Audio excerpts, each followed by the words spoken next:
ફરી એકવાર ભારતીય જનતા પાર્ટીની સરકાર અને ગુજરાતના ગૃહમંત્રીનો ભાંડો ફૂટી ગયો.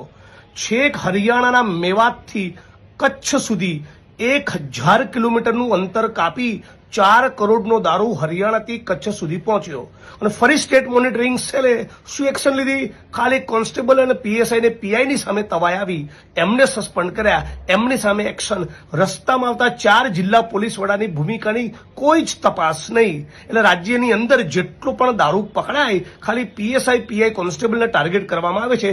ઉચ્ચ આઈપીએસ અધિકારીઓનો વાળ પણ વાંકો થતો નથી. અને ફરી એકવાર હર્ષ સંઘવી, નાયબ મુખ્યમંત્રી અને ગૃહમંત્રીનો પણ ભાંડો ફૂટી ગયો છે. મોટી મોટી વિધાનસભામાં ડંફાસો મારો છો, આ તાકાત તો દારૂ પકડીને બતાવો ને. ગુજરાતમાં દારૂ ટીપુનું ના મળે એવું કરીને બતાવો ને. અત્યારે જેટલો પણ દારૂ પકડાયો છે એ ઐતિહાસિક છે. 4 કરોડનો દારૂ, 56,000 બોટલ, 23 આરોપીઓ ફરાર, 10-12 બુટલેગરો ભૂગર્ભમાં. તો આપણા ગુજરાતમાં શું ધંધો ચાલુ રહ્યો છે? આ શું તમે કરી રહ્યા છો? હું રાજ્યની સરકારને માંગણી કરું છું કે તાબડતોબ દરેક જિલ્લા પોલીસ વડા જેમાં સંડોવાયેલા તમામને સસ્પેન્ડ કરી એમની સામે પ્રોહિબિશન એક્ટ હેઠળ કાર્યવાહી કરવામાં આવે.